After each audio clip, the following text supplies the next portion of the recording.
Good afternoon, and welcome to UNLV Library's Eadington Fellow Colloquium. My name is Peter Michel, and I'm the Director of Special Collections and Archives, which sponsors the Eadington Fellowship Program. Our current fellow is Samantha Smith, a doctoral candidate in history at Michigan State University, and she has entitled her talk Family Style Burlesque and Women as Spectators. So without further ado, Samantha.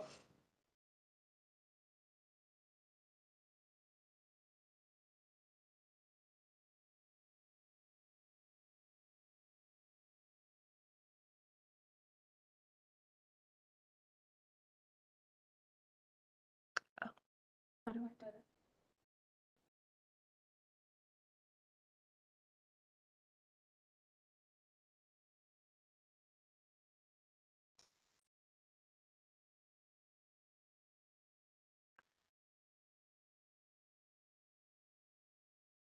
All right, hello. Thank you all for tuning in. I hope you can see it, the presentation in here and on live stream and hear me.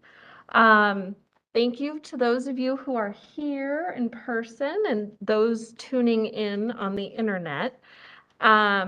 I also want to thank everyone who has helped me the past 2 weeks, all the library staff, special collections staff, people I've met in the reading room, and also say thank you for the funding to be able to do this, especially during the continued pandemic, when I know a lot of my own friends and colleagues from MSU are having sort of a trying time doing research. So it's been a great experience, so thank you all. So my talk today is about one of the many stories that my research sort of focuses on. So this is sort of one of the kernels there, and something I've thought a little bit about for a while. And before I present, I also want to say that there are photos of topless dancers, and they are used to sort of show the historical context of them. So this is my pre-disclaimer title slide. This is my post-disclaimer title slide. So I come at this sort of history about shows, entertainment, urban history, gender and sexuality therein, sort of with a personal love of live entertainment and mass culture that I've had throughout my whole life, something that's kept me and given me joy since I've been a kid. And also my time as an archivist and sort of preserving those materials and also providing access to them. Coming back to history, sometimes these are the stories that can get overlooked and sidelined because a lot of people enjoy them. They can be more commercial seeming or corporatized, and so they don't get studied a lot as some of the other arts forms. Also, I have a background in gender and sexuality studies, and so there's a lot of interesting work related to this and also ties to some of the work I've done on pop culture and mass culture and advertisement in the past. So as some of you may know, Harold Minsky of the Minsky family from New York that had burlesque theaters and shows introduced Minsky Goes to Paris and topless family-style burlesque at the Dunes in January of 1957. He had, prior to this, shown shows like this throughout other parts of the US, in Chicago, Miami, New York, New Jersey. These were sort of happening in the late 40s and 50s in different places that he had owned or produced shows in. The Dunes was also not the first place that he showed a show of a similar character. In his obituary, it discusses how he first showed that in 1950, I believe at the Desert Inn. And so what is family style burlesque? It is something that gets talked a lot about or described with many of these shows in Las Vegas. In an interview with the New York Herald Tribune in 1954, one of the writers asked him about this and sort of said, "What is this?" Harold Minsky said it is a type of show that wouldn't offend anybody, man or woman, and he goes on to talk about how it is a show that is clearly not a stage show, and there's a large percentage of people in the audience who are women, and they had huge success with that, went on to do ladies' nights. And he also says it's sort of a blend between the old-time vaudeville and also burlesque. I bring this up because this is something Harold Minsky continued to talk about in interviews. When he was interviewed about burlesque, the rise of burlesque, its introduction in Las Vegas, he continues throughout his life, like in this article here from 1945, a few years before he died, to talk about how women are still a large part of the audience. He says here, the audiences now also contain as many females as males. So this is something that was sustained since 54 to 75. And it also comes up in ways he talks about burlesque in other types of interviews. This is from his personal papers in Cabaret magazine in 1956. They asked him for his list of top 12 strippers. Now, the first one is Lily St. Cyr. And what's interesting to me is why Harold chooses her first. And it's because she is enjoyed and sort of has a huge pull with the audience, men as well as women. They may appreciate different things, but she's someone who captivates a mixed gendered audience. And thinking about this and wanting to know more about the important role of women in the audience, because this often gets overlooked, how do we, going about capturing and sort of studying this can be difficult. There's not a lot in terms of reception or production or enjoyment of many cultural forms, this included. In Minsky's burlesque records, there are some photos that do show the backs of the heads in the audiences. So here's one where there are a lot of women in furs smoking, enjoying one of the shows at the dunes. And there are a few more, so I'll just go through them all because they're quite interesting, and it sort of shows that there is this sustained pattern. And here's one where there is applause, which is something that is also not always seen. And mixed gendered audiences, women looking towards the stages at various times because food and drinks were often served and a part of these shows. And that's the interesting thing too, is that the audience could engage in shows like this in varying degrees because of other things going on in terms of how it was displayed and set up and produced. And this continued not just with Minsky's at the Dunes or other shows on the Strip or in casino resort hotels. Here's Casino de Paris and some photos from it in 1963. And there are also women in the audience. These are two shots of that. And in thinking about this, there's the question of how these shows are marketed as well. And that can also be something that's challenging. In going through the Maida May Dick collection of programs, I was intrigued by some of the ones for the Tropicana Hotel in Folies Bergère, partly because of how they used photos of women and other aesthetics that are often more gendered to the idea of a women consumer. Something that's repeated in these is dinner music, this idea of an intimate space. And in these photos of women dining, which is a related activity to some of the shows, even if there are separate rooms, you can see the women are engaged. They're turned away from the main view of the viewer of the ad, but they're engaged in something very clearly and intense and sustained with the people around them. And to me, that's important. That suggests a level of enjoyment, interest, and relationability that isn't always seen. And same with the larger spreads.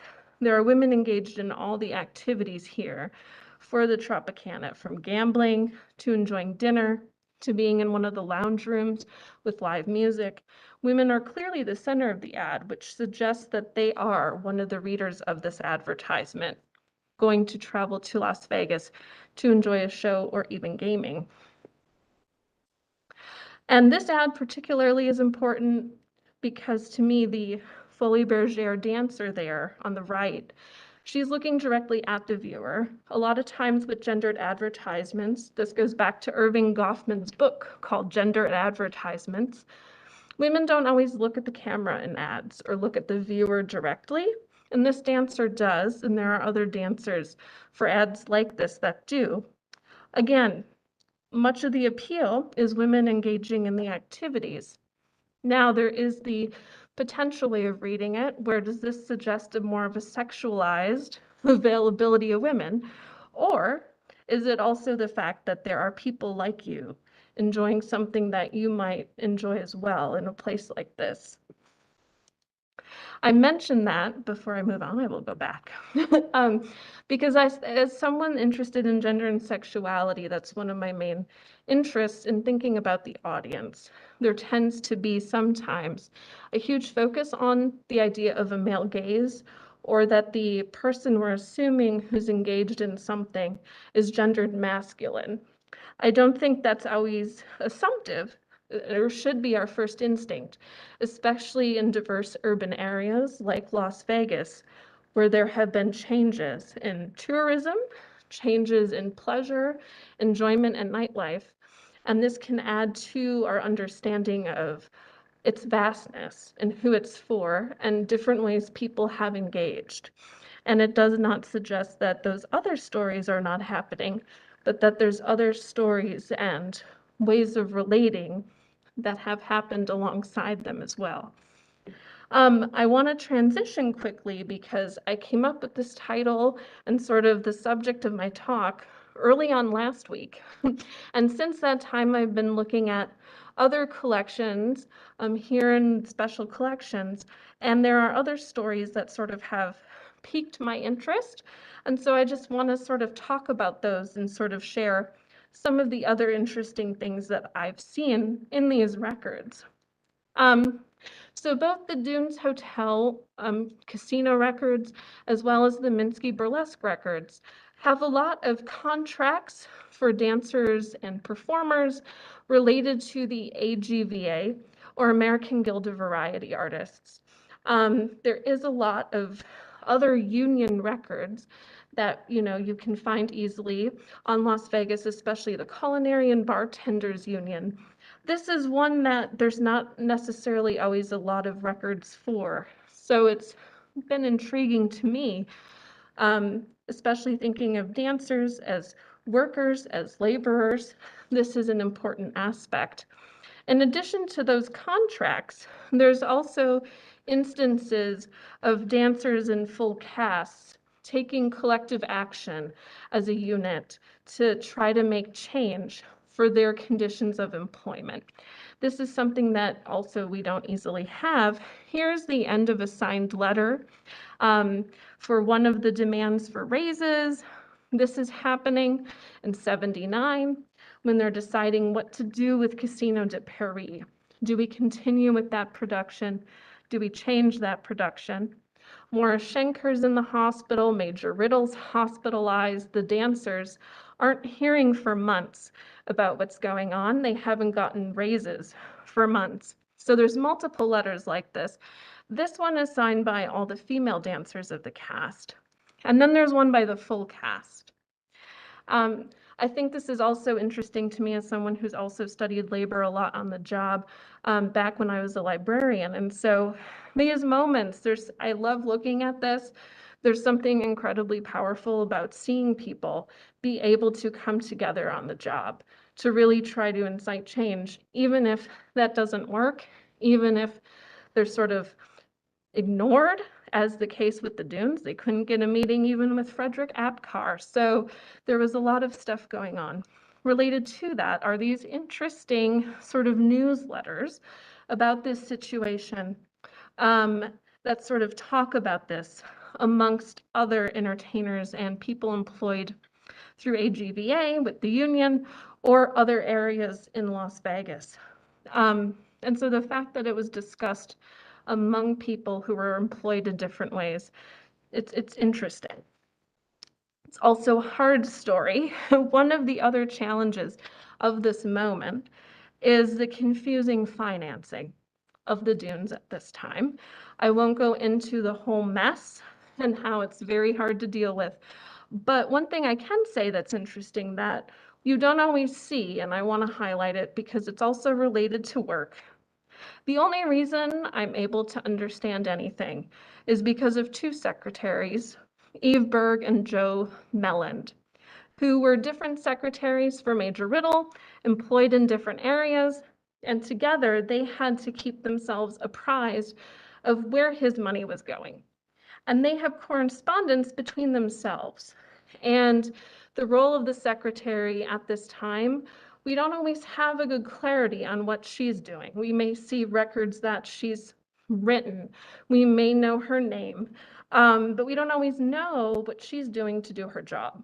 This is an instance where the work of two secretaries is sustained. We see what they're doing, and now I'm able to be like, thank you for all that time. And this is interesting because we don't always see this. And I think as historians, you know, it was interesting coming across financial records in these two collections.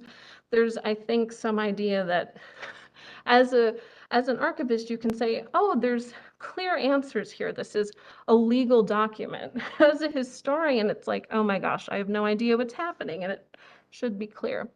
Anyway, so thank you all for your time, and thank you all for listening. I'm happy to answer any more questions or give any more clarity for those here in the audience. So thank you so much.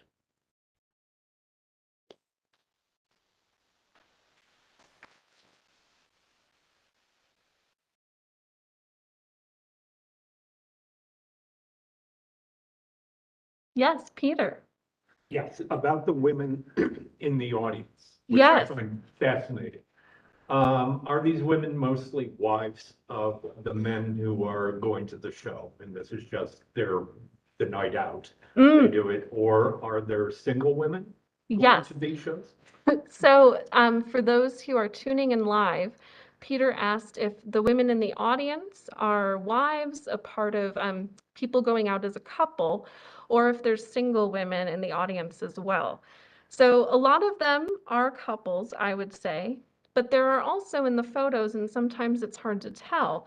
If you're at a group table, is it couples that are going out? Is it other friends? Is it a girls' night out and maybe their wives? A few different answers to your question. So the other part of my research looks at Chicago, and there's what I can say about that and the hotel I look at there. I recently found a postcard on eBay for $2 that was from the 30s. And it's this woman writing to her friend where she says she has a date with one of the bartenders at the hotel that I'm looking at. And so if we take that, there are probably at some space, do we know if it's the show or is it other lounges or bar areas in these hotels? There are single women. The other thing I found, I forget in what collection here, there was some sort of written account of the importance of women's bridge luncheons at the time of the hotel and casino resort boom, and sort of how they transitioned, some of them, from having luncheons in the house to doing luncheons out. And so, okay, are sort of social clubs like that engaging in activities like this? It's possible. So, yes. So Kim? Where do you see your research going next? How do you feel? I mean, I know you're still kind of in the early stages, like how, maybe you could start with some of the things that you found that surprised you. You might have had some suppositions before you came here and looked at the records, and where did that take you? Yeah. So Kim asked where my research will go next. So there's a few things. One of the things I'm still thinking about, and it's a very hard thing, which is related to this, which is the queer spectatorship that's potentially happening with these shows and in spaces like this that are typically also read as very heterosexual, but that's not entirely true. And so thinking around that has been a crazy, weird challenge that's involved more literature and film. But in terms of the records here, that surprised me. I think it was going back to the labor stuff. I didn't expect there to be such a richness of labor union, workers' contracts, and really thinking about that as an important moment. And there's not much written or talked about with the American Guild of Variety Artists, and thinking about instances of the dancers having moments of unification and coming together for work. That's been something that's intrigued me, and I'm like, the AGVA records are at NYU. How can I get there? So thinking of that and other things with the collection, I think one thing that, you know, is, I just lost my thought. Hold on a minute. Trying to also, there were a lot of, and this comes from being someone who's very interested in the visual material of this project. Something I've realized as of late is how rich, and this is going to sound silly because I'm a historian, that the textual sources are, but that is true. And there were a lot of good curated just news clippings that you wouldn't necessarily find even on a digital portal these days that were in both the Minsky Burlesque records as well as the Dunes and the UNLV Regional Histories file. There's so many good things that have been kept there. And so going through those and tracking down more of that as well in local periodicals and publications. Yeah. And I'm sure I have more that are not right at the front of my head right now. So yes. Just about your corresponding research in Chicago. Yes. Are you just starting out on that? Do you have any comparisons yet, or are you going to be yeah. looking towards that? So Sue Kim asked about my research on Chicago. So that actually was sort of what got me interested in Las Vegas. So that one I'm a little more familiar with in terms of that's what I researched last summer. So in Chicago, I look at the Edgewater Beach Hotel, and they're not so much family style burlesque, but precision dance, which is sort of the dancing live dinner show version of chorus line type things. And ladies are supposed to be in unison. They are not always. There's similar elements in terms of aesthetic and production. So something that I've also been fascinated by, here's a link to your prior question, is the use of live animals in both shows in Chicago and in Las Vegas. So in Chicago, the Dorothy Hill dancers at the Edgewater Beach Hotel, there would be elephants, lions in the dining room.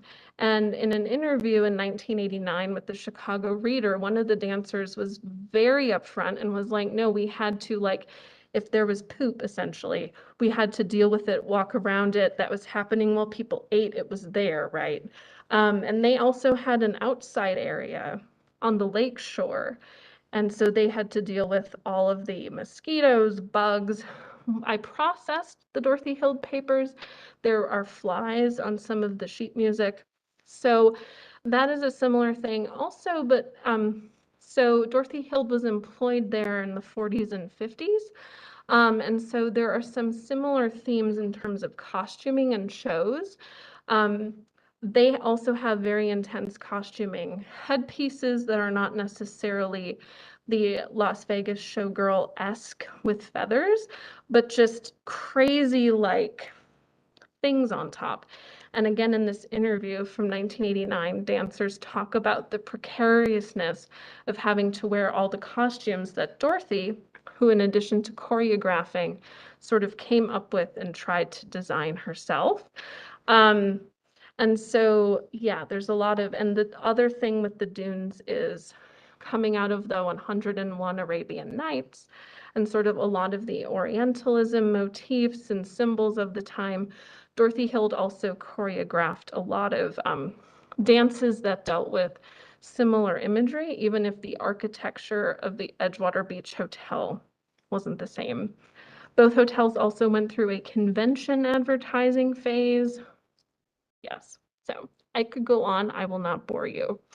but there are lots of fun similarities. And the reason in studying Chicago first that I came to Las Vegas is through the life of a dancer who first went to the El Rancho after leaving Chicago and moving to Los Angeles briefly.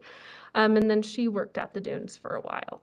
And her name was Maria Corda. She and her mother escaped Buchenwald, were liberated, and then had the sponsorship of Dominican nuns to come to Chicago. So, and then sort of seeing this really interesting story of an immigrant who came here as a refugee and dancing her way across the country. She, I think, performed in Australia as well. It was sort of like there's all these connections and where are they? So, yeah. Yes, Enough Peter. gender question. I mean, we tend to characterize these shows with the women, but there were obviously male dancers Yes. in these shows, which we don't usually No, show. yeah. See them. They're not, I mean, we have their costumes, Yep. which are as risque as the women, but you never see them sort of Right. promoted and marketed as that would be an aspect of the show that might be attractive. No, that and well, and that brings up Peter asked about the men in productions like this. And that's also an interesting question too, because of in family style burlesque shows, part of the reason it was a signal to the old style was because of how it meshed so well with other variety acts and continued to use that. So in addition to having dancers who are men as well, even if they're not highlighted in the show, the comics could be men. You could have men juggling acts, acrobatic acts that are sharing the stage with the women dancers. And that is something that comes up a lot and this is interesting, in terms of dance history at large, is sort of at the same time this novelty of men dancers and a variety of styles, and sort of how that's a rare thing and you need to like build that up. But at the same time, that's not always what the focus is. So, which is an interesting connection too, I think, between even something that seems distant from my project, even if the dancers have training, which is ballet, but that too sort of has they're in the background supporting the women. Yeah, I mean, it's sort of interesting because if, you're looking at ballet, the male Right. ballet are stars. Yes. Yes, Rudolph Nureyev, Yep. Nijinski. And they're sort of built up in a way that the dancers here are not always. Yeah. No, it's interesting, especially since one of the photos, you could see the men on the stage and the women in the audience. And I was like, oh yeah, even I get so used to seeing the women on the stage in the photographs that yes, here's a scene where there were all men dancing. So, yeah.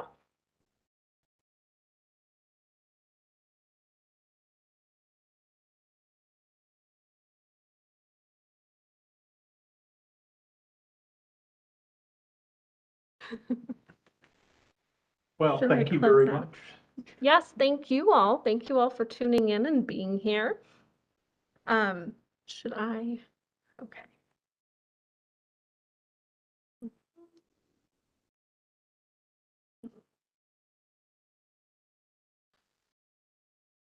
Do I do now?